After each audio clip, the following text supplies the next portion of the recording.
Hi friends, ಎಲ್ಲರಿಗೂ ಜಯ ಕುಟುಂಬ ವ್ಲಾಗ್ಸ್ಗೆ ಸ್ವಾಗತ. ಆಸೆ ಸೀರಿಯಲ್ನಲ್ಲಿ ಮುಂದಿನ ಸಂಚಿಕೆಯಲ್ಲಿ ಏನೆಲ್ಲ ಆಗುತ್ತೆ ಅಂತ ಪೂರ್ತಿಯಾಗಿ ನೋಡ್ಕೊಂಡು ಬರೋಣ ಬನ್ನಿ. ಸಂಚಿಕೆಯ ಶುರುವಿನಲ್ಲಿ ಶಾಂತಿ ಮತ್ತೆ ಕಸ್ತೂರಿ ಅವರು ಇಬ್ರು ಲಂಗ ದಾವಣಿ ಹಾಕೊಂಡ್ ಬಂದು ಹಾಲ್ ನಲ್ಲಿ ನಿಂತ್ಕೋತಾರೆ. ಅದನ್ನ ನೋಡಿ ಸೂರ್ಯ ಶಾಕ್ ಆಗ್ತಾನೆ.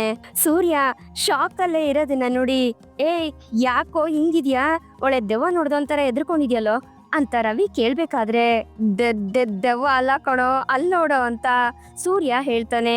ಏನೋ ಅದು ಸೂರ್ಯ ಅಂತ ರಂಗನಾಥ್ ಅವರು ತಿರುಗಿ ನೋಡಿದಾಗ ಅಲ್ಲಿ ಶಾಂತಿ ಮತ್ತೆ ಕಸ್ತೂರಿ ಇಬ್ರು ಲಂಗ ದಾವಣಿ ಹಾಕೊಂಡು ನಿಂತಿರ್ತಾರೆ. ರವಿ, ಶ್ರುತಿ, ರಂಗನಾಥ್ 3 ಜನ ಶಾಕ್ ಆಗಿ ನೋಡ್ತಿರ್ತಾರೆ. ಯಾಕೆ ಇವ್ರೆಲ್ರು ಈ ರೀತಿ ನೋಡ್ತಿದಾರಲ್ಲ ಅಂತ ಶಾಂತಿ ಮತ್ತೆ ಕಸ್ತೂರಿ ಇಬ್ರು ಒಬ್ರನ್ನೊಬ್ರು ನೋಡ್ಕೋತಿರ್ತಾರೆ. ಅಷ್ಟ್ರಲ್ಲಿ ಮೀನಾ ಕಾಫಿ ತಗೊಂಡ್ ಬರ್ತಿರ್ತಾಳೆ. ಹಾಗೆ ಶಾಕ್ ಅಲ್ಲಿ ಕೈಯಲ್ಲಿರೋ ಕಾಫಿನೆಲ್ಲ ಬೀಳಿಸ್ಬಿಡ್ತಾಳೆ ಮೀನಾ. ಏಯ್ ಯಾರೋ ಅದು ಲೋಟನೆ ಬೀಳಿಸಿದ್ದು ಅಂತ ಹೇಳ್ಕೊಂಡು ಮನೋಜ ಮತ್ತೆ ರೋಹಿಣಿ ಇಬ್ರು ರೂಮಿಂದ ಆಚೆಗೆ ಬರ್ತಾರೆ. ಏ ಮೀನಾ, ಏನೋ ನಿನ್ಗೊಂದು ಗ್ಲಾಸ್ ಹಿಡ್ಕೊಳಕ್ಕೂ ಬರೋದಿಲ್ವಾ ಅಂತ ಮನೋಜ ಬೈಬೇಕಾದ್ರೆ, ಯಾಕೆಲ್ರು ಸ್ಟ್ಯಾಚು ತರ ನಿಂತಿದಿರಲ್ಲ ಅಂತ ರೋಹಿಣಿ ಕೇಳ್ತಾಳೆ. ಹಾ, ತಿರ್ಗಿ ನೋಡಿ ನೀವು ಅಷ್ಟೇ ಸ್ಟ್ಯಾಚು ಆಗೋಗ್ತೀರಾ ಅಂತ ಶ್ರುತಿ ಹೇಳ್ಬೇಕಾದ್ರೆ ಮನೋಜ ಮತ್ತೆ ರೋಹಿಣಿ ಇಬ್ರು ತಿರುಗಿ ನೋಡ್ತಾರೆ. ಶಾಂತಿ ಹೊಸ ಅವತಾರ ನೋಡಿ ಮನೋಜ ಮತ್ತೆ ರೋಹಿಣಿನೂ ಶಾಕ್ ಆಗ್ತಾರೆ. ಯಾಕೇನಾಯ್ತು ಎಲ್ರಿಗೂನು, ಏನೋ ನೋಡ್ಬಾರ್ದಿರೋದನ್ನ ನೋಡಿದೀನಿ ಅನ್ನೋ ತರ ನೋಡ್ತಿದಿರಲ್ಲ ಅಂತ ಶಾಂತಿ ಹೇಳ್ಬೇಕಾದ್ರೆ ರೋಹಿಣಿ ನಗೋದಕ್ಕೆ ಶುರು ಮಾಡ್ತಾಳೆ. ಏಯ್ ಯಾಕೆ ನಗ್ತಾ ಇದ್ಯಾ ಅಂತ ಶಾಂತಿ ರೋಹಿಣಿಗೆ ರೇಗಾಡ್ತಾಳೆ. ಅಪ್ಪಯ್ಯ ಅಪ್ಪಯ್ಯ, ಇದು ಕನ್ಸಲ್ಲ ಕಣಪ್ಪಯ್ಯ, ಇದು ನಿಜಾನೇ ಅಂತ ಸೂರ್ಯ ರಂಗನಾಥ್ ಹತ್ರ ಹೇಳ್ತಿರ್ತಾನೆ. ಏಯ್ ಶಾಂತಿ, ಏನೇ ಇದು ನಿನ್ ಹೊಸ ಅವತಾರ ಅಂತ ರಂಗನಾಥ್ ಅವರು ಕೇಳ್ಬೇಕಾದ್ರೆ, ರೀ ನಾವ್ ಹೇಳಿಲ್ವಾ ಒಂದು ಹುಟ್ಟದಬ್ಬಕ್ಕೆ ಹೋಗ್ತಾ ಇದೀವಿ ಅಂತ, ಅದಕ್ಕೇನೆ ಅಂತ ಶಾಂತಿ ಹೇಳ್ತಾಳೆ. ಅಲ್ಲ ಕಣೆ, ಈಗಿನ್ನು ನಿನ್ಗೇನೋ 16 ವರ್ಷ, ನಿನ್ ಬರ್ತಡೇ ಮಾಡ್ತಿದಾರೆ ಅನ್ನೋ ರೀತಿ ಹೋಗ್ತಿದ್ಯಲ್ಲೇ, ಏನೇ ಇದೆಲ್ಲ ಅಂತ ರಂಗನಾಥ್ ಅವರು ಕೇಳ್ಬೇಕಾದ್ರೆ, ಅಣ್ಣ ಲಂಗ ದಾವಣಿ ಹಾಕೊಂಡಿರೋದು ನಾವು ಅಂತ ಕಸ್ತೂರಿ ಅವರು ಹೇಳ್ತಾರೆ. ನೋಡಮ್ಮ ಕಸ್ತೂರಿ, ಕಾಣಿಸ್ತಿದೆ ಅದ್ ನನಗೆ, ಆದ್ರೆ ಈ ವಯಸ್ಸಲ್ಲಿ ಯಾಕಮ್ಮ ಇದೆಲ್ಲ ನಿಮ್ಗೆ ಅಂತ ರಂಗನಾಥ್ ಅವರು ಕೇಳ್ಬೇಕಾದ್ರೆ, ಅದು ಫಂಕ್ಷನ್ ಇದೆಯಲ್ವಾ, ಅದ್ರ ಡ್ರೆಸ್ ಕೋಡ್ ಅಂತೆ ಅಂತ ಶಾಂತಿ ಹೇಳ್ಬೇಕಾದ್ರೆ, ವಾವ್ ಡ್ರೆಸ್ ಕೋಡ್ ಸೂಪರ್ ಆಗಿದೆ, ಏ ರವಿ ನಿನ್ ಮೊಬೈಲ್ ಕೊಡೋ ಇಲ್ಲಿ ಅಂತ ಹೇಳಿ ಶ್ರುತಿ ರವಿ ಮೊಬೈಲ್ ತಗೊಂಡು ಅದ್ರಲ್ಲಿ ಫೋಟೋನ ತೆಗಿತಿರ್ತಾಳೆ. ಕಸ್ತೂರಿ ಮತ್ತೆ ಶಾಂತಿ ಇಬ್ರು ಅದೇ ರೀತಿನೇ ಪೋಸ್ ಕೊಡ್ತಿರ್ತಾರೆ. ಹಾ, ನೀವೇನೋ ಕೇಳ್ತಿದ್ರಲ್ಲ, ಹಾ ಈ ವಯಸ್ಸು ಅನ್ನೋದು ಬಾಡಿ ಮಾತ್ರ, ಆದ್ರೆ ಮನ್ಸ್ಗಲ್ಲ, ಅದನ್ನ ನಿರೂಪಿಸೋದಕ್ಕೋಸ್ಕರನೇ ಈ ಫಂಕ್ಷನ್ ಅಲ್ಲಿ ಈ ರೀತಿ ಇಟ್ಟಿದಾರಂತೆ ಅಂತ ಶಾಂತಿ ಹೇಳ್ಕೊಂಡು ನುಲಿಬೇಕಾದ್ರೆ, ಅಪ್ಪಯ್ಯ ಹಂಗಾದ್ರೆ ನೀನೇನಾದ್ರೂ ಹೋದ್ರೆ ಚಡ್ಡಿ ಹಾಕೊಂಡು ಹೋಗ್ಬೇಕು ಅನ್ಸುತ್ತೆ ಅಂತ ಸೂರ್ಯ ಹೇಳ್ಬೇಕಾದ್ರೆ ಶಾಂತಿ ಸೂರ್ಯನೇ ಉರಾಯಿಸ್ತಿರ್ತಾಳೆ. ಅಲ್ಲ ಆಂಟಿ, ನಮ್ ಸಕ್ಕರೆ ಅಮ್ಮವ್ರಿಗೆ ಏನೋ ಗೊತ್ತಾಗ್ಲಿಲ್ಲ, ನೀವು ಇವ್ರ ಜೊತೆ ಸೇರ್ಕೊಂಡ್ಬಿಟ್ರ ಅಂತ ಸೂರ್ಯ ಕೇಳ್ತಿರ್ತಾನೆ. ನೋಡಪ್ಪ ಸೂರ್ಯ, ನನಗೂ ನಾಚಿಕೆ ಆಗ್ತಿತ್ತು ಕಣಪ್ಪ, ಅದಕ್ಕೆ ಮನೆಯಿಂದ ಹಾಕೊಂಡ್ ಬರ್ದೆ ಇಲ್ಲಿಗೆ ಬಂದ್ ಹಾಕೊಂಡೆ, ಆದ್ರೆ ಏನ್ ಮಾಡೋದು, ಫಂಕ್ಷನ್ ಅಲ್ಲಿ ಎಲ್ರು ಇದೇ ರೀತಿನೇ ಹಾಕೊಂಡ್ ಬಂದಿರ್ತಾರಲ್ವಾ ಅಂತ ಕಸ್ತೂರಿ ಅವ್ರು ಹೇಳ್ಬೇಕಾದ್ರೆ, ಲಂಗ ದಾವಣಿ ಹಾಕೊಂಡು ತುಂಬಾ ವರ್ಷಗಳೇ ಆಗೋಯ್ತು ಕಸ್ತೂರಿ, ಇವಾಗ ಇದನ್ನ ಹಾಕೊಂಡಿರೋದ್ರಿಂದ ಅರ್ಧ ವಯಸ್ಸು ಕಮ್ಮಿ ಆದಂಗ ಅನ್ನಿಸ್ತಿದೆ ನನಗೆ ಅಂತ ಶಾಂತಿ ಹೇಳ್ಬೇಕಾದ್ರೆ, ವಯಸ್ಸು ಕಮ್ಮಿ ಆದ್ರೆ ಸಾಕಾಗೋದಿಲ್ಲ ಅಂತ ರಂಗನಾಥ್ ಅವ್ರು ಹೇಳ್ತಾರೆ. ಯಾಕೆ, ನನಗೇನಾಗಿದೆ, ಲವ್ ಮನೋಜ, ನಾನ್ ಚೆನ್ನಾಗ್ ಕಾಣಿಸ್ತಿದೀನಿ ಅಲ್ವೇನೋ ಅಂತ ಶಾಂತಿ ಕೇಳ್ಬೇಕಾದ್ರೆ ಮನೋಜ ಏನು ಮಾತಾಡದೆ ಶಾಕ್ ಅಲ್ಲೇ ನೋಡ್ತಿರ್ತಾನೆ. ಮನೋಜ್, ನಿಮ್ಮನ್ನೇ ಕೇಳ್ತಾ ಇರೋದು ಹೇಳಿ ಅಂತ ರೋಹಿಣಿ ಹೇಳಿದಾಗ, ಅಮ್ಮ ಚೆನ್ನಾಗೇ ಇದೆಯಮ್ಮ, ನಿನ್ಗೆ ಡ್ರೆಸ್ ಚೆನ್ನಾಗ್ ಕಾಣಿಸ್ತಿದೆ ಅಮ್ಮ ಅಂತ ಮನೋಜ ಹೇಳ್ತಿರ್ತಾನೆ. ಹೌದು ಅತ್ತೆ, ನೀವು ತುಂಬಾ ಬ್ಯೂಟಿಫುಲ್ ಆಗಿ ಹೆಂಗ ಕಾಣಿಸ್ತಿದೀರಾ ಅಂತ ರೋಹಿಣಿ ಹೇಳ್ತಿರ್ತಾಳೆ. ನೋ ರವಿ, ಇಲ್ಲಿ ನೋಡು ಅತ್ತೆ ಎಷ್ಟ್ ಚೆನ್ನಾಗ್ ಕಾಣಿಸ್ತಿದಾರಲ್ಲ ಫೋಟೋಲಿ ಅಂತ ಶ್ರುತಿ ರವಿಗೆ ಫೋಟೋನ ತೋರಿಸ್ತಿರ್ತಾಳೆ. ಲೋ ಪೆಂಗ್ಯ, ನಿಮ್ಗೆಲ್ಲ ಮನ್ಸಾಕ್ಷಿನೇ ಇಲ್ವೇನೋ, ಇದನ್ನೆಲ್ಲ ಹೋಗಿ ಹೊಗಳ್ತಿರಲ್ಲೋ ಅಂತ ಸೂರ್ಯ ಮನೋಜನ್ಗೆ ಹೇಳ್ತಿರ್ತಾನೆ. ಏ ಕಸ್ತೂರಿ, ಇವ್ರ ಹತ್ರ ಮಾತಾಡ್ಕೊಂಡು ನಿಂತ್ಕೊಂಡ್ರೆ ಅಷ್ಟೇ, ಬಾರೆ ನಾವು ಹೋಗೋಣ ಅಂತ ಶಾಂತಿ ಕಸ್ತೂರಿ ಅವ್ರಿಗೆ ಹೇಳಿ ಕರ್ಕೊಂಡು ಹೋಗ್ಬೇಕಾದ್ರೆ, ಏನೋ ಹಿಂಗೆ ಹೋಯ್ತೀರಾ, ಅಪ್ಪಯ್ಯ ಅಪ್ಪಯ್ಯ ಹೋಗ್ಬೇಡ ಅಂತ ಹೇಳು ಅಪ್ಪಯ್ಯ, ನನ್ ಮಾತನ್ನ ಕೇಳು ಅಪ್ಪಯ್ಯ, ಅಪ್ಪಯ್ಯ ನಮ್ ರೋಡಲ್ಲಿ ನಾಯಿಗಳೆಲ್ಲ ಜಾಸ್ತಿ ಇದಾವೆ ಅಪ್ಪಯ್ಯ, ಸ್ವಲ್ಪ ಹೇಳು ಅಪ್ಪಯ್ಯ ಇವ್ರಿಗೆ ಅಂತ ಸೂರ್ಯ ಹೇಳ್ಬೇಕಾದ್ರೆ, ಇವನೊಬ್ಬ ಹೊಟ್ಟೆ ಕಿಚ್ಚು, ಯಾವಾಗ್ಲೂ ಏನಾದ್ರು ಒಂದ್ ಹೇಳ್ತಾನೆ ಇರ್ತಾನೆ ಅಂತ ಶಾಂತಿ ಗೊಣಗ್ತಿರ್ತಾಳೆ. ಅತ್ತೆ ಅವ್ರಿಗೇನು ಹೊಟ್ಟೆ ಕಿಚ್ಚು ಹೊಟ್ಟೆ ಉರಿ ಎಲ್ಲ ಏನು ಇಲ್ಲ ಅಂತ ಮೀನಾ ಹೇಳ್ಬೇಕಾದ್ರೆ, ಓ ಹಾಗಾದ್ರೆ ಈ ಡ್ರೆಸ್ ಅಲ್ಲಿ ನಾವು ಚೆನ್ನಾಗ್ ಕಾಣಿಸ್ತಿಲ್ಲ ಅಂತ ಹೇಳ್ತಾ ಇದ್ಯಾ ಅಂತ ಶಾಂತಿ ಕೇಳ್ದಾಗ, ಅಯ್ಯೋ ನಾನು ಆ ರೀತಿ ಎಲ್ಲ ಏನು ಹೇಳಿಲ್ಲ ಅತ್ತೆ ಅಂತ ಮೀನಾ ಹೇಳ್ತಾಳೆ. ಹಾಗಾದ್ರೆ ಇದ್ರಲ್ಲಿ ನಾವು ಚೆನ್ನಾಗ್ ಕಾಣಿಸ್ತಿದೀವಲ್ಲ, ವಯಸ್ಸು ಕಮ್ಮಿ ಆದಂಗ್ ಕಾಣಿಸ್ತಿದ್ಯಾ ಅಂತ ಕಸ್ತೂರಿ ಅವರು ಕೇಳ್ತಾರೆ. ಆಗ ಸೂರ್ಯ ಮೀನಾ ಏನ್ ಹೇಳ್ತಾಳೆ ಅಂತ ಅವಳ ಮುಖನೇ ನೋಡ್ಬೇಕಾದ್ರೆ ಮೀನಾ ಏನ್ ಹೇಳ್ಬೇಕು ಅಂತ ಗೊತ್ತಾಗ್ದೆ ಅಯ್ಯಯ್ಯೋ ಕಾಫಿ ಚೆಲ್ಲೋಯ್ತು, ಅದನ್ನ ನಾನು ಕ್ಲೀನ್ ಮಾಡ್ಬರ್ತೀನಿ ಅಂತ ಹೇಳಿ ಮೀನಾ ಕಿಚನ್ಗೆ ಓಡೋಗ್ತಾಳೆ. ಸುಳ್ಳು ಹೇಳಕ್ಕಾಗ್ದೆ ಹೆಂಗ್ ತಪ್ಪಿಸ್ಕೊಂಡ್ ಹೋಗ್ತಾ ಇದ್ದಾಳೆ ನೋಡಿ ಅವಳೆ ಪಾಪ ಅಂತ ಸೂರ್ಯ ಹೇಳ್ತಿರ್ತಾನೆ. ಇವನೊಬ್ಬ ಹೋಗ ಸುಮ್ನೆ. ಕಸ್ತೂರಿ ಏನು ತಗೊಂಡ್ ಬರ್ಬೇಕಿತ್ತು, ಮರ್ತೋದೆ ಕಣೆ, ಬಂದೇ ಇರೆ ಅಂತ ಹೇಳಿ ಶಾಂತಿ ರೂಮ್ ಒಳಗಡೆ ಮತ್ತೆ ಹೋಯ್ತಾಳೆ. ಅಪ್ಪಯ್ಯ ನನ್ ಮಾತ್ ಕೇಳು ಅಪ್ಪಯ್ಯ, ಹೋಗ್ಬೇಡ ಅಂತ ಹೇಳು ಸಕ್ರೆಗೆ ಅಂತ ಸೂರ್ಯ ಹೇಳ್ತಿರ್ತಾನೆ. ಲವ್ ನಾನ್ ಏನು ಅಂತ ಹೇಳೋ ಮಗ್ನೆ ಅವ್ರಿಗೆ ಅಂತ ರಂಗನಾಥ್ ಅವ್ರು ಹೇಳ್ಬೇಕಾದ್ರೆ ಅಪ್ಪಯ್ಯ ಬೇಡ ಅಪ್ಪಯ್ಯ, 4 ಜನ ನೋಡಿದ್ರೆ ನಿನ್ನೆನೆ ತಪ್ಪಾಗಿ ಮಾತಾಡ್ತಾರೆ, ಅರ್ಥ ಮಾಡ್ಕೋ ಅಂತ ಸೂರ್ಯ ಹೇಳಿದಾಗ ಆಚೆ ಕಡೆ ಜನ 4 ಮಾತಾಡ್ತಾರೆ ಅನ್ನೋದು ನನ್ ಕಿವಿಗ್ ಬೀಳಲ್ಲ ಕಣೋ. ಈಗೇನಾದ್ರೂ ಇವಳ ಹತ್ರ ನಾನೇನಾದ್ರೂ ಹೇಳ್ದೆ ಅಂತ ಅಂದ್ರೆ ನಿಮ್ಗೆ ವಯಸ್ಸಾಗೋಗಿದೆ, ಯುವಕರ ತರ ಯೋಚನೆ ಮಾಡೋದಿಕ್ಕೆ ನಿಮ್ಗೆ ಬರೋದಿಲ್ಲ ಅಂತ ಹೇಳ್ತಾ ಕಣೋ, ಬೇಕಾ ಇದೆಲ್ಲ ನನಗೆ ಅಂತ ರಂಗನಾಥ್ ಅವ್ರು ಹೇಳ್ತಾರೆ. ಅಷ್ಟ್ರಲ್ಲಿ ಶಾಂತಿ ರೋಹಿಣಿ ಕೊಟ್ಟಿರೋ ಚಿನ್ನದ ಚೈನ್ ನ ಹಾಕೊಂಡ್ ಬರ್ತಾಳೆ. ಅದನ್ನ ನೋಡಿ ರೋಹಿಣಿಗೆ ಖುಷಿ ಆಗತ್ತೆ. ಏ ಕಸ್ತೂರಿ, ಈ ಚೈನು ಈ ಡ್ರೆಸ್ಗೆ ಚೆನ್ನಾಗ್ ಸೂಟ್ ಆಗತ್ತೆ ಅಲ್ವೇನೆ ಅಂತ ಶಾಂತಿ ಹೇಳಿದಾಗ ಹೌದು ಕಣೆ, ತುಂಬಾ ಚೆನ್ನಾಗಿ ಸೆಟ್ ಆಗುತ್ತೆ ಅಂತ ಕಸ್ತೂರಿ ಅವರು ಹೇಳ್ತಾರೆ. ಹೌದು, ಈ ಚೈನು ರೋಹಿಣಿ ಕೊಡ್ಸಿರೋದಲ್ವಾ ಅಂತ ಕಸ್ತೂರಿ ಅವರು ಹೇಳಿದಾಗ ಹೌದೌದು ಕಣೆ ಅದೇನೆ, ಆಮೇಲೆ ನಾವು ಅವಾಗ ಲಂಗ ದಾವಣಿ ಹಾಕೊಳ್ಬೇಕಾದ್ರೆ ಇಂಥದೇ ಅಲ್ವೇನೆ ಚೈನ್ಗಳನ್ನ ಹಾಕೊಂಡು ಓಡಾಡ್ತಾ ಇದ್ದಿದ್ದು ಅಂತ ಶಾಂತಿ ಹೇಳಿದಾಗ ಹೌದು ಕಣೆ ಅಂತ ಕಸ್ತೂರಿ ಅವರು ಹೇಳ್ತಾರೆ. ಅತ್ತೆ ನಿಮ್ ಡ್ರೆಸ್ಗೂ ಈ ಚೈನ್ಗೂ ಕರೆಕ್ಟ್ ಆಗಿ ಮ್ಯಾಚ್ ಆಗ್ತಿದೆ ಅಂತ ರೋಹಿಣಿ ಹೇಳ್ಬೇಕಾದ್ರೆ ಅದ್ ನಮ್ಗೂ ಚೆನ್ನಾಗ್ ಗೊತ್ತಿದೆ ಅಂತ ಶಾಂತಿ ಹೇಳಿ ರೀ ಇದ್ ಚೆನ್ನಾಗ್ ಕಾಣಿಸ್ತಿದ್ಯಾ ಅಂತ ರಂಗನಾಥ್ ಅವ್ರನ್ನ ಶಾಂತಿ ಕೇಳ್ತಾಳೆ. ಆಗ ಶ್ರುತಿ ಬಂದು ಶಾಂತಿ ಫೋಟೋ ತೆಗೆಯೋದಿಕ್ಕೆ ಅಂತ ಹೋದಾಗ ಅಮ್ಮ ಶ್ರುತಿ ಇದನ್ನೆಲ್ಲ ಫೋಟೋ ತೆಗೆದು ನೆಟ್ಟಲ್ಲಿ ಹಾಕ್ಬೇಡ ತಾಯಿ ಅಂತ ರಂಗನಾಥ್ ಅವರು ಶ್ರುತಿನ ಕೇಳ್ಕೊತಾರೆ. ಅಯ್ಯೋ ಮಾವ, ನಾನು ಪೋಸ್ಟ್ ಎಲ್ಲ ಮಾಡೋದಿಲ್ಲ, ಇದೆಲ್ಲ ಒಂದು ಮೆಮೊರೀಸ್ ಅಷ್ಟೇ, ಮತ್ತೆ ಮತ್ತೆ ಇದೆಲ್ಲ ಸಿಗುತ್ತಾ ಹೇಳಿ, ಯಾವಾಗ ಬೇಕು ಅವಾಗ ನೋಡ್ಕೋತಿರ್ಬೋದು ಅಷ್ಟೇನೆ ಅಂತ ಶ್ರುತಿ ಮತ್ತೆ ಶಾಂತಿ ಫೋಟೋನ ತೆಗಿತಿರ್ತಾಳೆ. ಈ ಕಡೆ ಸೂರ್ಯ ಕಸ್ತೂರಿ ಅವ್ರನ್ನ ಸುತ್ತಾಕ್ತಿರ್ತಾನೆ. ಏ ಸೂರ್ಯ ಯಾಕಪ್ಪ ಏನಾಯ್ತು, ನನ್ನನ್ ಯಾಕೆ ಈ ರೀತಿ ಸುತ್ತಾಗ್ತಿದ್ಯಾ ಅಂತ ಕಸ್ತೂರಿ ಅವರು ಕೇಳ್ಬೇಕಾದ್ರೆ ಏ ಆಂಟಿ, ಫ್ರೆಂಡ್ಶಿಪ್ ಅಂದ್ರೆ ಏನ್ ಗೊತ್ತಾ, ಫ್ರೆಂಡು ಒಳ್ಳೇದ್ ಮಾಡಿದ್ರೆ ಹೊಗಳ್ಬೇಕು, ಕೆಟ್ಟದ್ ಮಾಡಿದ್ರೆ ಅವ್ರಿಗೆ ಬೈಬೇಕು, ನೀವ್ ನೋಡಿದ್ರೆ ಅವ್ರ ಜೊತೆನೆ ಸೇರ್ಕೊಂಡು ಈ ರೀತಿ ಆಡ್ತಿದ್ದೀರಲ್ಲ ಅಂತ ಸೂರ್ಯ ಹೇಳ್ದಾಗ ಅಯ್ಯೋ ಸೂರ್ಯ ಒಂದೇ ಒಂದ್ ದಿವ್ಸ ತಾನೆ, ಇರ್ಲಿ ಬಿಡಪ್ಪ ಅಂತ ಕಸ್ತೂರಿ ಅವರು ಹೇಳ್ತಾರೆ. ಏ ಕಸ್ತೂರಿ ಅವನ್ ಮಾತ್ನೆಲ್ಲ ಕಿವಿಗೆ ಹಾಕೋಬೇಡ, ಬಿಟ್ಟಾಕು ರೀ, ನಾನಿನ್ ಬರ್ತೀನಿ, ಕಸ್ತೂರಿ ಹೋಗೆ ಬ್ಯಾಗ್ ಎತ್ಕೊಂಡ್ ಬರೆಗೆ ಅಲ್ಲಿದೆ ಅಂತ ಶಾಂತಿ ಹೇಳಿದಾಗ ಕಸ್ತೂರಿ ಅವರು ಬ್ಯಾಗ್ ತಗೊಂಡ್ ಬರಕ್ ಹೋಗ್ತಾರೆ. ಅಪ್ಪಯ್ಯ ಒಂದ್ಸಲಿನಾದ್ರೂ ಹೇಳಪ್ಪಯ್ಯ ಹೋಗ್ಬೇಡ ಅಂತ. ಹೇಳಪ್ಪ ಅಂತ ಸೂರ್ಯ ಹೇಳ್ಬೇಕಾದ್ರೆ ಲೇ ಶಾಂತಿ ನೀನ್ ಹಿಂಗೆ ಹೋಗ್ತೀಯಾ ಅಂತ ರಂಗನಾಥ್ ಅವರು ಕೇಳ್ತಾರೆ. ಹೌದು, ನಾ ಹೀಗೆ ಹೋಗ್ತೀನಿ, ಅದಕ್ಕೆ ಅಲ್ವಾ ಹಾಕೊಂಡಿರೋದು, ತುಂಬಾ ಹೆಂಗ ಕಾಣಿಸ್ತಿದೀನಿ ಅಲ್ವಾ ಅಂತ ಶಾಂತಿ ಕೇಳಿದಾಗ ಸುಮ್ನೆ ಬಾಯಿಗೆ ಬಂದಿದ್ದು ಅಂದ್ಬಿಡ್ತೀನಿ, ಮೊದ್ಲು 1-2 ಬೆಡ್ಶೀಟ್ ನ ತಗೊಂಡು ಇಬ್ರು ಬಚ್ಚಿಕೊಂಡ್ ಹೋಗಿ ಅಂತ ರಂಗನಾಥ್ ಅವರು ಹೇಳಿದಾಗ ಯಾಕೆ ಅಂತ ಶಾಂತಿ ಆಶ್ಚರ್ಯದಿಂದ ಕೇಳ್ತಾಳೆ. ಇನ್ಯಾಕೆ, ರೋಡಲ್ಲಿ ಯಾರು ನೋಡ್ದೇ ಇರ್ಲಿ ಅಂತ ರಂಗನಾಥ್ ಅವರು ಹೇಳಿದಾಗ ಅಯ್ಯೋ ಯಾರು ನೋಡಿದ್ರೆ ನನಗೇನು ಅಂತ ಶಾಂತಿ ಹೇಳ್ತಾಳೆ. ಅದು ಅತ್ತೆ ಬೇರೆ ಏನೂ ಇಲ್ಲ, ಅದೇನಂದ್ರೆ ಈ ಡ್ರೆಸ್ ಅಲ್ಲಿ ತುಂಬಾ ಹೆಂಗಾಗಿ ಬ್ಯೂಟಿಫುಲ್ ಆಗಿ ಕಾಣಿಸ್ತಿದ್ದೀರಾ ಅಲ್ವಾ, ಅದಕ್ಕೆ ಬೇರೆಯವರಲ್ಲಿ ನಿಮ್ಗೆ ಲೈನ್ ಹೊಡಿತಾರೋ ಅಂತ ಮಾವ ಭಯ ಪಡ್ತಿದ್ದಾರೆ ಅಲ್ವಾ ಮಾವ ಅಂತ ಶ್ರುತಿ ಹೇಳ್ಬೇಕಾದ್ರೆ ಹೌದು ತಾಯಿ, ತುಂಬಾ ಭಯ ಆಗುತ್ತೆ ಅಂತ ರಂಗನಾಥ್ ಅವರು ಹೇಳ್ತಾರೆ.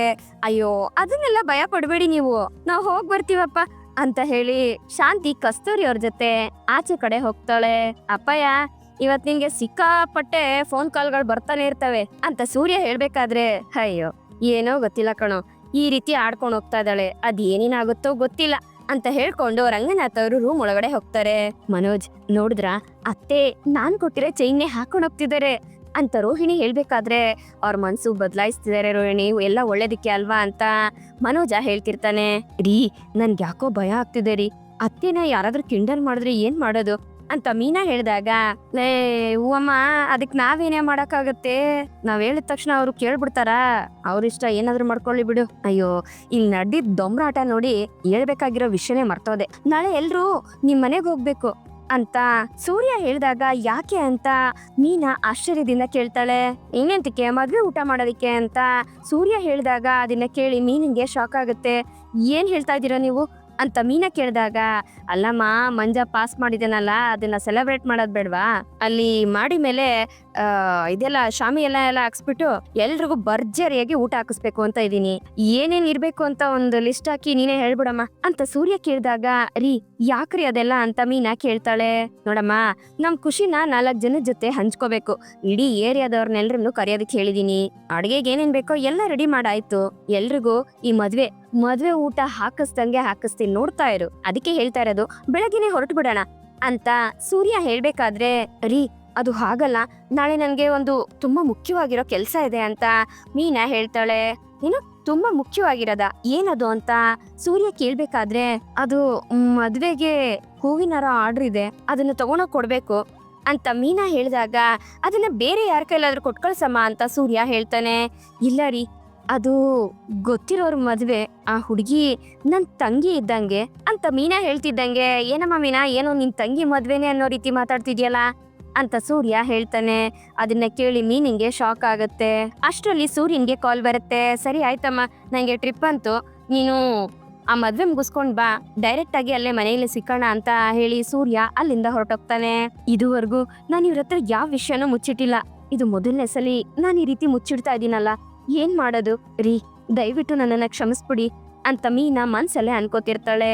ಈ ಕಡೆ ಮನೋಜ ಶೋರೂಮ್ ಅಲ್ಲಿ ಲೆಕ್ಕಾಚಾರ ನೋಡ್ಬೇಕಾದ್ರೆ ರೋಹಿಣಿ ಅಲ್ಲಿಗೆ ಬರ್ತಾಳೆ. ಮನೋಜ್ ತಗೊಳ್ಳಿ ಅಂತ ರೋಹಿಣಿ ಕೂಪನ್ ಕೊಟ್ಟಾಗ, ಏನಿದು ಅಂತ ಮನೋಜ ಕೇಳ್ತಾನೆ. ನನ್ಗೆ ಒಬ್ರು ಕ್ಲೈಂಟ್ ಗೊತ್ತಿದ್ದಾರೆ, ಅವ್ರದ್ದು ಕೊಡೈಕೆನಾಲ್ ಅಲ್ಲಿ ರೆಸಾರ್ಟ್ ಇದೆಯಂತೆ, 4 ದಿವಸ ಸ್ಟೇ ಆಗೋದಕ್ಕೆ ಅವರು ಕೂಪನ್ ಕೊಟ್ಟಿದ್ದಾರೆ. ನಾವು ಹೋಗೋ ಬರೋ ಖರ್ಚು ನೋಡ್ಕೊಂಡ್ರೆ ಸಾಕು, ಇನ್ ಮಿಕ್ಕಿದ್ದೆಲ್ಲ ಅವರೇ ನೋಡ್ಕೋತಾರೆ.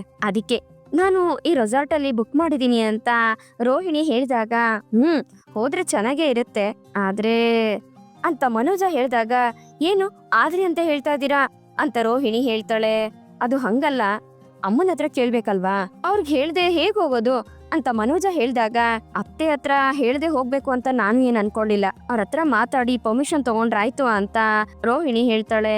ಅದು ಕರೆಕ್ಟೆ, ನನ್ಗೂ ಈ ವರ್ಕ್ ಸ್ಟ್ರೆಸ್ ಎಲ್ಲ ತುಂಬಾ ಜಾಸ್ತಿನೇ ಇದೆ, ನನ್ಗೂ ಸ್ವಲ್ಪ ರಿಫ್ರೆಶ್ಮೆಂಟ್ ಆಗತ್ತೆ, ಆದ್ರೆ ಅಮ್ಮನ ಹತ್ರ ಕೇಳಿದ್ರೆ ಇದಕ್ಕೆ ಒಪ್ಕೋತಾರೋ ಇಲ್ವೋ ಅನ್ನೋದೇ ನನಗ್ ಡೌಟು ಅಂತ ಮನೋಜ ಹೇಳ್ಬೇಕಾದ್ರೆ, ಅದ್ರ ಬಗ್ಗೆ ನೀವು ತಲೆ ಕೆಡ್ಸ್ಕೋಬೇಡಿ, ನಾವ್ ಹೇಗಾದ್ರೂ ಮಾಡಿ ಅತ್ತೆನ ಒಪ್ಸೋಣ, ಆದ್ರೆ ಈ ಮನೇಲಿ ಈ ಜಂಜಾಟಗಳಲ್ಲೆಲ್ಲ ನಮ್ಮಿಬ್ರಿಗೂ ಟೈಮ್ ಸ್ಪೆಂಡ್ ಮಾಡೋದಕ್ಕೆ ಟೈಮೇ ಸಿಗ್ತಾ ಇಲ್ಲ.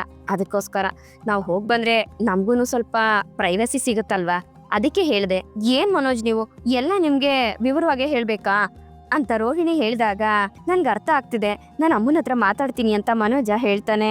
ಅದನ್ನ ಕೇಳಿ ರೋಹಿಣಿಗೆ ಖುಷಿ ಆಗತ್ತೆ. ಅಷ್ಟರಲ್ಲಿ ರೋಹಿಣಿಗೆ ಪಾರ್ಸಲ್ ಬರುತ್ತೆ. ಏನಿದು ರೋಹಿಣಿ ಅಂತ ಮನೋಜ ಕೇಳಿದಾಗ, ಇದು ಆನ್ಲೈನ್ ಅಲ್ಲಿ ಸೀರೆ ನೋಡ್ದೆ, ಇದು ಅತ್ತೆಗೆ ಚೆನ್ನಾಗ್ ಕಾಣಿಸುತ್ತೆ ಅಂತ ಅನ್ನಿಸ್ತು, ಅದಕ್ಕೆ ಇದನ್ನ ಆರ್ಡರ್ ಮಾಡ್ದೆ ಅಂತ ರೋಹಿಣಿ ಹೇಳಿದಾಗ, ಓ ಅಮ್ಮಂಗೋಸ್ಕರ ತಗೊಂಡ್ ಬಂದ್ಯಾ, ಇದನ್ನ ನೋಡಿದ್ರೆ ಅಮ್ಮ ಖಂಡಿತ ಖುಷಿ ಪಡ್ತಾರೆ. ಹಾಗಿದ್ರೆ ಒಂದ್ ಕೆಲ್ಸ ಮಾಡೋಣ, ನೀನು ಅಮ್ಮನ್ಗೆ ಈ ಸೀರೆ ಕೊಟ್ಮೇಲೆ ನಾವು ಕೊಡೈಕೆನಾಲ್ಗೆ ಹೋಗೋದ್ರ ಬಗ್ಗೆ ಅಮ್ಮನ ಹತ್ರ ನಾನು ಮಾತಾಡ್ತೀನಿ, ಆಗ ಅವ್ರು ಖಂಡಿತ ಪರ್ಮಿಷನ್ ಕೊಡ್ತಾರೆ ಅಂತ ಮನೋಜ ಹೇಳ್ಬೇಕಾದ್ರೆ, ಹೌದು ಮನೋಜ್, ಇದು ಒಳ್ಳೆ ಐಡಿಯಾ ಅಂತ ರೋಹಿಣಿ ಹೇಳ್ತಾಳೆ. ಅಷ್ಟರಲ್ಲಿ ರೋಹಿಣಿಗೆ ಪ್ರಮೀಳಾ ಅವರು ಕಾಲ್ ಮಾಡ್ತಾರೆ. ಹಲೋ ಅಮ್ಮ, ಹೇಗಿದ್ಯಮ್ಮ ಅಂತ ರೋಹಿಣಿ ಸೈಡ್ ಬಂದು ಮಾತಾಡ್ತಿರ್ತಾಳೆ. ಮನೋಜ ಲೆಕ್ಕಾಚಾರನ ನೋಡ್ತಿರ್ತಾನೆ. ಏ ಕಲ್ಯಾಣಿ, ಹೇಗೆ ಇದ್ಯಾ, ತುಂಬಾ ದಿವಸ ಆಯ್ತಲ್ಲೇ ಬಂದು, ಕೃಷ್ಣಿನ ಕೇಳ್ತಿದ್ದ ಕಣೆ, ಅವನು ಎಕ್ಸಾಮ್ ಅಲ್ಲಿ ಪಾಸ್ ಮಾಡಿದನ್ ಕಣೆ ಅಂತ ಪ್ರಮೀಳಾ ಅವರು ಹೇಳಿದಾಗ, ಅದನ್ನ ಕೇಳಿ ರೋಹಿಣಿಗೆ ಖುಷಿ ಆಗತ್ತೆ. ಹೌದು ಕಣೆ ಕಲ್ಯಾಣಿ, ಅವನು ಕ್ಲಾಸ್ ಅಲ್ಲೇ ಫಸ್ಟ್ ರ್ಯಾಂಕ್ ತಗೊಂಡಿದ್ದಾನ್ ಕಣೆ ಅಂತ ಪ್ರಮೀಳಾ ಅವ್ರು ಹೇಳ್ಬೇಕಾದ್ರೆ, ಓ ಹೌದಾ ಅಮ್ಮ, ನನ್ಗಂತೂ ತುಂಬಾನೇ ಖುಷಿ ಆಗ್ತಿದೆ. ಸರಿ, ಕೃಷ್ಣಿನ್ ಜೊತೆ ಇದ್ರೆ ಅವನ್ಗೆ ಫೋನ್ ಕೊಡು ಅಂತ ರೋಹಿಣಿ ಹೇಳಿದಾಗ, ಸರಿ ಆಯ್ತು ಅಂತ ಪ್ರಮೀಳಾ ಅವರು ಕೃಷ್ಗೆ ಫೋನ್ ಕೊಡ್ತಾರೆ. ರೋಹಿಣಿ ಕೃಷ್ಣ ತುಂಬಾ ಹೊಗಳ್ತಾಳೆ. ಅಮ್ಮ, ನೀನು ಮನೆಗ್ ಬಂದು ತುಂಬಾ ದಿವಸ ಆಯ್ತು, ನಿನ್ನ ನೋಡ್ಬೇಕು ಅನ್ನಿಸ್ತಿದೆ, ಇವಾಗ್ಲೇ ಬಾರಮ್ಮ ಅಂತ ಕೃಷ್ ಕೇಳಿದಾಗ, ಖಂಡಿತ ಬರ್ತೀನಿ ಕಣೋ, ನಿನ್ಗೇನೇನ್ ಇಷ್ಟನೋ ಅದನ್ನೆಲ್ಲ ನಾನು ತಗೊಂಡ್ ಬರ್ತೀನಿ, ಸರಿ ಬಾಯ್ ಅಂತ ಹೇಳಿ ರೋಹಿಣಿ ಕಾಲ್ ಕಟ್ ಮಾಡ್ತಾಳೆ. ಕೃಷ್ ಅಮ್ಮ ಬರ್ತಾಳೆ ಅಂತ ಹೇಳ್ಕೊಂಡು ತುಂಬಾ ಖುಷಿ ಪಡ್ತಿರ್ತಾನೆ. ಅಷ್ಟರಲ್ಲಿ ಮನೋಜ ಬಂದು, ಯಾರ ಹತ್ರ ಮಾತಾಡ್ತಿದ್ದೆ ಅಂತ ಕೇಳಿದಾಗ, ಹೇಳಿದ್ನಲ್ಲ ಒಬ್ರು ಕ್ಲೈಂಟ್ ಕಾಲ್ ಮಾಡ್ತಾರೆ ಅಂತ, ಅವರೇ ಮಾಡಿದ್ರು, ಏನೋ ಆರ್ಡರ್ ಬಗ್ಗೆ ಮಾತಾಡ್ಬೇಕು ಅಂತ ಹೇಳಿದ್ರು, ನಾನು ಹೋಗ್ ಬರ್ತೀನಿ ಅಂತ ಹೇಳಿ ರೋಹಿಣಿ ಹೊರಡ್ಬೇಕಾದ್ರೆ, ಅಲ್ಲ ರೋಹಿಣಿ, ನೀನ್ ತುಂಬಾ ದಿವಸ ಆದ್ಮೇಲೆ ಶೋರೂಮಿಗೆ ಬಂದಿದ್ಯಾ, ನೀನೇ ಹೇಳ್ತಿದ್ದೆ ನಮ್ಗೆ ಟೈಮ್ ಸ್ಪೆಂಡ್ ಮಾಡೋದಕ್ಕೆ ಟೈಮೇ ಸಿಗೋದಿಲ್ಲ ಅಂತ, ಈಗ ಹೋಗ್ಬೇಕು ಅಂತಿದ್ಯಾ, ನೀನ್ ಎಲ್ಲೂ ಹೋಗ್ಬೇಡ, ಇವತ್ ಪೂರ್ತಿ ದಿವಸ ನನ್ ಜೊತೆನೆ ಇರು ಅಂತ ಮನೋಜ ಹೇಳಿದಾಗ, ಇಲ್ಲ ಮನೋಜ್, ಅವರು ತುಂಬಾ ಇಂಪಾರ್ಟೆಂಟ್ ಪರ್ಸನ್, ನಾನು ಹೋಗ್ಲೇಬೇಕು, ಅವ್ರನ್ನ ಅವಾಯ್ಡ್ ಮಾಡೋದಕ್ಕಾಗೋದಿಲ್ಲ, ಬೇಕಿದ್ರೆ ನಾನು ಹೋಗಿ ಬಂದ್ಬಿಡ್ತೀನಿ ಅಂತ ರೋಹಿಣಿ ಹೇಳ್ದಾಗ, ನೋಡಮ್ಮ ಏನೇ ಇದ್ರು ಫೋನಲ್ಲೇ ಮಾತಾಡ್ಕೋ, ಇವತ್ ನೀನ್ ನನ್ ಜೊತೆನೆ ಇರ್ಬೇಕು ಅಂತ ಮನೋಜ ಹೇಳ್ಬೇಕಾದ್ರೆ, ಇಲ್ಲ ಇಲ್ಲ ನಾನು ಒಂದು 2 hours ಅಲ್ಲಿ ವಾಪಸ್ ಬಂದ್ಬಿಡ್ತೀನಿ ಅಂತ ರೋಹಿಣಿ ಹೇಳ್ತಾಳೆ. ನೋಡ್ ರೋಹಿಣಿ, ನೀನು ಈ ಟ್ರಾಫಿಕ್ ಅಲ್ಲಿ ಹೋಗ್ ಬರೋದಿಕ್ಕೇನೆ 2 hours ಹೊರಟೋಗ್ಬಿಡುತ್ತೆ. ನಾ ಹೇಳೋದನ್ನ ಕೇಳು, ನೀನ್ ಇಲ್ಲೇ ಇರು, ಇಬ್ರು ಆಚೆ ಕಡೆ ಡಿನ್ನರ್ ಮಾಡ್ಕೊಂಡೆ ಮನೆಗೆ ಹೋಗೋಣ ಅಂತ ಮನೋಜ ಹೇಳ್ತಾನೆ. ಇಲ್ಲ ಮನೋಜ್, ಅದೇನಂದ್ರೆ ಅಂತ ರೋಹಿಣಿ ಹೇಳ್ಬೇಕಾದ್ರೆ, ಏನ್ ರೋಹಿಣಿ, ನಾನ್ ನಿನ್ ಜೊತೆ ಟೈಮ್ ಸ್ಪೆಂಡ್ ಮಾಡಲ್ಲ, ನಿನ್ ಜೊತೆ ಮಾತಾಡೋದಿಲ್ಲ ಅಂತ ನೀನೇ ಇಷ್ಟು ದಿವಸ ಕಂಪ್ಲೇಂಟ್ ಮಾಡ್ತಿದ್ದೆ, ಇವಾಗ ನೋಡಿದ್ರೆ ನೀನೇ ನನ್ನನ್ನು ಅವಾಯ್ಡ್ ಮಾಡ್ತಾ ಇದೀಯಾ, ಇವಾಗ ನೀನ್ ಎಲ್ಲೂ ಹೋಗ್ಬೇಡ, ನನ್ ಜೊತೆನೆ ಇರು ಅಂತ ಮನೋಜ ಹೇಳಿದಾಗ, ಸರಿ ಆಯ್ತು, ನಾನು ಅವ್ರ ಹತ್ರ ಬರೋದಕ್ಕಾಗೋದಿಲ್ಲ ಅಂತ ಹೇಳ್ತೀನಿ ಅಂತ ರೋಹಿಣಿ ಹೇಳಿ ಮತ್ತೆ ಸೈಡ್ಗೆ ಹೋಗಿ ಕಾಲ್ ಮಾಡಕ್ ಹೋಗ್ತಾಳೆ. ಮತ್ತೆ ಪ್ರಮೀಳಾ ಅವ್ರಿಗೆ ಕಾಲ್ ಮಾಡಿ, ಇವತ್ ನಾನು ಬರೋದಕ್ಕಾಗೋದಿಲ್ಲ ಅಂತ ರೋಹಿಣಿ ಹೇಳ್ತಾಳೆ. ಯಾಕಮ್ಮ ರೋಹಿಣಿ ಈ ರೀತಿ ಹೇಳ್ತಿದ್ಯಾ, ನೀನು ಬರ್ತೀಯ ಅಂತ ಕೃಷ್ ತುಂಬಾನೇ ಖುಷಿಲಿದ್ದ, ನಿನಗೋಸ್ಕರ ನಾನು ನಿಂಗೆ ಇಷ್ಟವಾಗಿರೋ ಅಡುಗೆನೆಲ್ಲ ಮಾಡಿಟ್ಕೊಂಡು ಕಾಯೋಣ ಅನ್ಕೊಂಡೆ, ನೀನ್ ನೋಡಿದ್ರೆ ಬರಲ್ಲ ಅಂತಿದ್ಯಲ್ಲಮ್ಮ, ಇದು ಅವ್ನು ಗೊತ್ತಾದ್ರೆ ಎಷ್ಟು ಬೇಜಾರು ಮಾಡ್ಕೋತಾನೆ ಗೊತ್ತಾ ಅಂತ ಪ್ರಮೀಳಾ ಅವರು ಹೇಳ್ಬೇಕಾದ್ರೆ, ಇಲ್ಲಮ್ಮ ಒಂದು ಎಮರ್ಜೆನ್ಸಿ ಕೆಲಸ ಬಂತು, ನನಗೆ ಅವನ ಜೊತೆ ಮಾತಾಡೋದಕ್ಕೂ ತುಂಬ ಬೇಜಾರಾಗುತ್ತೆ, ಈಗೇನಾದರೂ ನೀನು ಅವ್ನಿಗೇನಾದರೂ ಫೋನ್ ಕೊಟ್ಟು ಅವ್ನು ನನಗೆ ಬಾ ಅಂತ ಹೇಳಿ ನಾನು ಬರೋದಕ್ಕಾಗೋದಿಲ್ಲ ಅಂತ ಹೇಳಿದ್ರೆ ಅವ್ನ ಮನಸ್ಸಿಗೆ ತುಂಬ ನೋವು ಮಾಡ್ಕೋತಾನೆ, ನೀನೇ ಅವನನ್ನ ಹೇಗಾದ್ರೂ ಮಾಡಿ ಸಮಾಧಾನ ಮಾಡು ಅಂತ ಹೇಳಿ ರೋಹಿಣಿ ಕಾಲ್ ಕಟ್ ಮಾಡ್ತಾಳೆ. ಈ ಕಡೆ ಶಾಂತಿ ಮತ್ತೆ ಕಸ್ತೂರಿ ಇಬ್ರು ವಿಶಾಲಾಕ್ಷಿ ಮನೆಗೆ ಬರ್ತಾರೆ. ಏ ಕಸ್ತೂರಿ, ಇದೇನೇನೆ ಅವ್ರ ಮನೆ ಅಂತ ಶಾಂತಿ ಕೇಳ್ಬೇಕಾದ್ರೆ, ಕಣೆ ಇದೇನೆ, ಅಡ್ರೆಸ್ ಕಳಿಸಿದ್ರು, ಇದೇ ಮನೇನೆ ಅಂತ ಕಸ್ತೂರಿ ಅವರು ಹೇಳ್ತಾರೆ. ಸರಿ ಆಯ್ತು ಅಂತ ಕಸ್ತೂರಿ ಮತ್ತೆ ಶಾಂತಿ ಇಬ್ರು ಮನೆ ಒಳಗಡೆ ಹೋದಾಗ ಅಲ್ಲಿ ವಿಶಾಲಾಕ್ಷಿ ಕೂಡ ಲಂಗ ದಾವಣಿ ಹಾಕೊಂಡು ರೆಡಿಯಾಗಿ ಬರ್ತಿರ್ತಾಳೆ. ಅಲ್ಲಿಗೆ ಬಂದಿರೋ ಹೆಂಗಸರುಗಳೆಲ್ಲ ಲಂಗ ದಾವಣಿನೇ ಹಾಕೊಂಡ್ ಬಂದಿರ್ತಾರೆ. ವಿಶಾಲಾಕ್ಷಿ ಶಾಂತಿನ ನೋಡಿ ತುಂಬಾ ಖುಷಿ ಪಡ್ತಾರೆ. ಮಾಸ್ಟರ್, ತುಂಬಾ ಚೆನ್ನಾಗಿ ಕಾಣಿಸ್ತಿದ್ದೀರಾ ಅಂತ ವಿಶಾಲಾಕ್ಷಿ ಶಾಂತಿನ ಹೊಗಳ್ತಿರ್ತಾಳೆ. ಹಾಗೆ ಶಾಂತಿ ಮತ್ತೆ ಕಸ್ತೂರಿ ಅವರು ತಂದಿರೋ ಗಿಫ್ಟ್ ನ ವಿಶಾಲಾಕ್ಷಿಗೆ ಕೊಡ್ತಾರೆ. ಹಾಗೆ ಅಲ್ಲಿ ಬಂದಿರೋರ್ನೆಲ್ರೂ ವಿಶಾಲಾಕ್ಷಿ ಶಾಂತಿಗೆ ಪರಿಚಯ ಮಾಡ್ಕೊಡ್ತಿರ್ತಾಳೆ. ಮಾಸ್ಟರ್, ನಿಮ್ಗೋಸ್ಕರನೇ ಕಾಯ್ತಿದ್ವಿ, ಬನ್ನಿ ಕೇಕ್ ಕಟ್ ಮಾಡೋದಕ್ಕೆ ಟೈಮ್ ಆಯ್ತು, ಕೇಕ್ ಕಟ್ ಮಾಡೋಣ ಅಂತ ಹೇಳಿ ವಿಶಾಲಾಕ್ಷಿ ಎಲ್ರನ್ನು ಕರ್ಕೊಂಡು ಹೋಗ್ತಾಳೆ. ವಿಶಾಲಾಕ್ಷಿ ಕೇಕ್ ಕಟ್ ಮಾಡದ್ಮೇಲೆ ಮೊದ್ಲು ಶಾಂತಿಗೆ ತಿನ್ನಿಸ್ತಾಳೆ. ಶಾಂತಿನು ವಿಶಾಲಾಕ್ಷಿಗೆ ಕೇಕ್ ನ ತಿನ್ನಿಸ್ತಾಳೆ. ಮಾಸ್ಟರ್, ನೀವು ತುಂಬಾ ಚೆನ್ನಾಗಿ ಡ್ಯಾನ್ಸ್ ಆಡ್ತೀರಾ ಅಂತ ಕೇಳಿದೀವಿ, ದಯವಿಟ್ಟು ಒಂದ್ಸಲಿ ಡ್ಯಾನ್ಸ್ ಮಾಡ್ತೀರಾ ಅಂತ ಅಲ್ಲಿ ಬಂದಿರೋರೆಲ್ರು ಕೇಳ್ಬೇಕಾದ್ರೆ ವಿಶಾಲಾಕ್ಷಿನು ಶಾಂತಿನ ತುಂಬಾ ಫೋರ್ಸ್ ಮಾಡ್ತಿರ್ತಾಳೆ ಡ್ಯಾನ್ಸ್ ಮಾಡಿ ಅಂತ. ಅಯ್ಯೋ, ನಾನಿವಾಗ ಲಂಗ ದಾವಣಿ ಹಾಕೊಂಡು ಬಂದಿದ್ದೀನಿ, ನನ್ನಿಂದ ಡ್ಯಾನ್ಸ್ ಮಾಡೋದಕ್ಕಾಗೋದಿಲ್ಲ ಅಂತ ಶಾಂತಿ ಹೇಳ್ಬೇಕಾದ್ರೆ ಎಲ್ರು ಸೇರ್ಕೊಂಡು ಶಾಂತಿಗೆ ಫೋರ್ಸ್ ಮಾಡ್ತಾರೆ ಡ್ಯಾನ್ಸ್ ಮಾಡೋದಿಕ್ಕೆ. ಸರಿ ಆಯ್ತು, ನಾನ್ ಡ್ಯಾನ್ಸ್ ಮಾಡಿದ್ರೆ ನೀವೆಲ್ಲರೂ ಸೇರ್ಕೊಂಡು ನನ್ನ ಜೊತೆ ಡ್ಯಾನ್ಸ್ ಮಾಡ್ತೀರಾ ಅಂತ ಶಾಂತಿ ಕೇಳಿದಾಗ, ಸರಿ ಆಯ್ತು ಅಂತ ಅಲ್ಲಿ ಬಂದಿರೋ ಹೆಂಗಸರುಗಳೆಲ್ಲ ಒಪ್ಕೋತಾರೆ. ಆದ್ರೆ ನಾನು ಭರತನಾಟ್ಯ ಆಡೋದು ಬೇಡ, ಬೇರೆ ಏನಾದ್ರೂ ಆಡೋಣ, ಫ್ರೀ ಸ್ಟೈಲ್ ಅಲ್ಲಿ ಡ್ಯಾನ್ಸ್ ಮಾಡೋಣ ಅಂತ ವಿಶಾಲಾಕ್ಷಿ ಹೇಳಿದಾಗ, ಸರಿ ಆಯ್ತು ಅಂತ ಎಲ್ರು ಒಪ್ಕೋತಾರೆ. ಹಾಗೆ ಎಲ್ರು ಸೇರಿ ಮೂವಿ ಸಾಂಗ್ಗೆ ಡ್ಯಾನ್ಸ್ ಮಾಡ್ತಿರ್ತಾರೆ. ಅಷ್ಟರಲ್ಲಿ ವಿಶಾಲಾಕ್ಷಿಗೆ ವಿಶ್ ಮಾಡೋದಿಕ್ಕೆ ಅಂತ ಒಂದು ಸೇಟು ಹೆಂಗಸು ಮನೆಗೆ ಬರ್ತಾಳೆ. ಅವ್ರನ್ನ ನೋಡಿ ವಿಶಾಲಾಕ್ಷಿ ಅವ್ರ ಹತ್ರ ಮಾತಾಡೋದಕ್ಕೆ ಅಂತ ಹೋಗ್ತಾಳೆ. ಏನಿದು ಬರ್ತ್ಡೇ ಫಂಕ್ಷನ್ ಅಂತ ಹೇಳಿದ್ರೆ ನೀವೆಲ್ರು ನೋಡಿದ್ರೆ ಡ್ಯಾನ್ಸ್ ಮಾಡ್ತಿದ್ದೀರಾ ಅಂತ ಆ ಸೇಟು ಹೆಂಗಸು ಕೇಳ್ಬೇಕಾದ್ರೆ, ಹೌದು ಬರ್ತ್ಡೇ ಅಂದ್ಮೇಲೆ ಇದೆಲ್ಲ ಇರ್ಲೇಬೇಕಲ್ವಾ, ಬನ್ನಿ ನೀವು ಡ್ಯಾನ್ಸ್ ಮಾಡಿ ಅಂತ ವಿಶಾಲಾಕ್ಷಿ ಸೇಟು ಹೆಂಗಸನ್ನ ಕರೆದಾಗ, ಇಲ್ಲ ಬೇಡ, ನನ್ಗೆ ಅದೆಲ್ಲ ಅಭ್ಯಾಸ ಇಲ್ಲ ಅಂತ ಸೇಟು ಹೆಂಗಸು ಹೇಳ್ತಿರ್ತಾರೆ. ಸರಿ ಆಯ್ತು ಅಂತ ವಿಶಾಲಾಕ್ಷಿ, ಅವರೇ ನಮ್ಮ ಮಾಸ್ಟರು, ತುಂಬಾ ಚೆನ್ನಾಗಿ ಭರತನಾಟ್ಯ ಮಾಡ್ತಾರೆ, ಒಂದ್ ನಿಮಿಷ ಇರಿ ಅಂತ ಹೇಳಿ ಶಾಂತಿನ ವಿಶಾಲಾಕ್ಷಿ ಕರೀತಾಳೆ. ಆಗ ಸರಿ ಅಂತ ಶಾಂತಿ ಅವ್ರ ಹತ್ರ ಹೋದಾಗ ಆ ಸೇಟು ಹೆಂಗಸು ಶಾಂತಿ ಕತ್ತಲ್ಲಿರೋ ತನ್ನ ಚೈನನ್ನ ನೋಡ್ತಾಳೆ. ಇದು ನನ್ನ ಚೈನು, ಇದು ನಿಮ್ಗೆ ಎಲ್ ಸಿಕ್ತು ಅಂತ ಆ ಸೇಟು ಹೆಂಗಸು ಕೇಳ್ಬೇಕಾದ್ರೆ, ಇಲ್ಲ ಇಲ್ಲ ಇದು ನಂದು ಚೈನು ಅಂತ ಶಾಂತಿ ವಾದ ಮಾಡ್ತಾಳೆ. ಇದನ್ನ ನನ್ ಸೊಸೆ ತೆಕ್ಕೊಟ್ಟಿರೋದು, ಅವಳು ತುಂಬಾ ಕೋಟ್ಯಾಧಿಪತಿ ಮನೆ ಮಗಳು, ಅವ್ರೂರು ಮಲೇಷ್ಯಾ, ಅವಳು ನನಗೋಸ್ಕರ ಅಂತ ಇದನ್ನ ತಂದ್ಕೊಟ್ಟಿರೋದು ಅಂತ ಶಾಂತಿ ಹೇಳ್ಬೇಕಾದ್ರೆ, ಯಾವ ಜ್ಯುವೆಲ್ರಿ ಶಾಪ್ ಅಲ್ಲಿ ಅಂತ ಸೇಟು ಹೆಂಗಸು ಕೇಳ್ತಾಳೆ. ಯಾಕೆ, ನಿಮ್ಗೇನಾದ್ರೂ ಈ ರೀತಿ ಬೇಕಾಗಿತ್ತಾ ಅಂತ ಶಾಂತಿ ಕೇಳ್ಬೇಕಾದ್ರೆ, ವಿಶಾಲಾಕ್ಷಿ ಅಲ್ಲಿ ಬರ್ತಾ ಇರೋ ಸೌಂಡನ್ನ ಆಫ್ ಮಾಡಿಸಿ ಅಂತ ಸೇಟು ಹೆಂಗಸು ಹೇಳ್ತಾರೆ. ಸರಿ ಆಯ್ತು ಅಂತ ವಿಶಾಲಾಕ್ಷಿ ಹಾಕಿರೋ ಹಾಡನ್ನ ಸ್ಟಾಪ್ ಮಾಡಿಸ್ತಾಳೆ. ವಿಶಾಲಾಕ್ಷಿ, ನಿಮ್ ಫಂಕ್ಷನ್ ಬಂದಾಗ ನಾನು ಇದನ್ನ ಹಾಕೊಂಡ್ ಬಂದಿದ್ದೆ ಅಲ್ವಾ, ಅವಾಗ್ಲಾ ನೀವು ಇದನ್ನ ನೋಡಿ ತುಂಬಾ ಚೆನ್ನಾಗಿದೆ ಅಂತ ಹೊಗಳ್ತಿದ್ರಿ ಅಲ್ವಾ ಅಂತ ಆ ಸೇಟು ಹೆಂಗಸು ಹೇಳ್ಬೇಕಾದ್ರೆ, ಹೌದು ನೋಡೋದಕ್ಕೆ ಅದೇ ತರನೇ ಇದೆ ಅಂತ ವಿಶಾಲಾಕ್ಷಿ ಹೇಳ್ತಾಳೆ.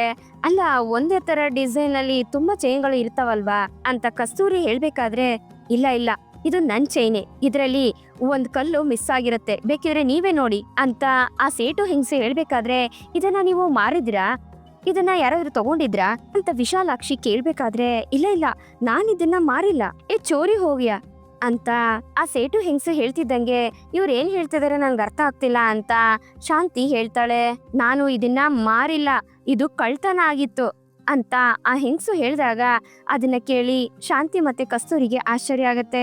ಏನು ಕಳ್ತನ ಆಗಿತ್ತಾ ಅಂತ ವಿಶಾಲಾಕ್ಷಿ ಆಶ್ಚರ್ಯದಿಂದ ಕೇಳ್ಬೇಕಾದ್ರೆ, ಹೌದು, ಒಂದ್ ದಿವ್ಸ ನಾನು ವಾಕಿಂಗ್ ಹೋಗ್ಬೇಕಾದ್ರೆ ಒಬ್ಬ ಕಳ್ಳ ಬಂದು ಕಿತ್ಕೊಂಡ್ ಹೊಟ್ಟೋದ, ಪೊಲೀಸ್ ಸ್ಟೇಷನ್ ಅಲ್ಲಿ ಕಂಪ್ಲೇಂಟ್ ಕೊಟ್ಟಿದೀವಿ ಅಂತ ಆ ಸೇಟು ಹೆಂಗ್ಸು ಹೇಳ್ಬೇಕಾದ್ರೆ, ನೋಡಮ್ಮ ಅದೇನು ಅಂತ ನನಗೆ ಗೊತ್ತಿಲ್ಲ, ಆದ್ರೆ ಇದನ್ನ ನನ್ ಸೊಸೆ ತಂದ್ಕೊಟ್ಟಿರೋದು, ನಿಮ್ ಚೈನು ಬೇರೆ ಯಾರೋ ಕಿತ್ಕೊಂಡ್ ಹೋಗಿರ್ಬೇಕು ಅಂತ ಶಾಂತಿ ಹೇಳ್ಬೇಕಾದ್ರೆ, ನಹಿ ನಹಿ ಏ ಮೇರಾ ಹೇ, ಇದು ನಂದು ಅಂತ ಆ ಹೆಂಗ್ಸು ಹೇಳ್ಬೇಕಾದ್ರೆ, ಅಲ್ಲ ನೀವ್ ಹೆಂಗ್ ಹೇಳ್ತೀರಾ ಇದು ನಿಮ್ದೇನೆ ಅಂತ ಅಂತ ವಿಶಾಲಾಕ್ಷಿ ಕೇಳ್ತಾಳೆ.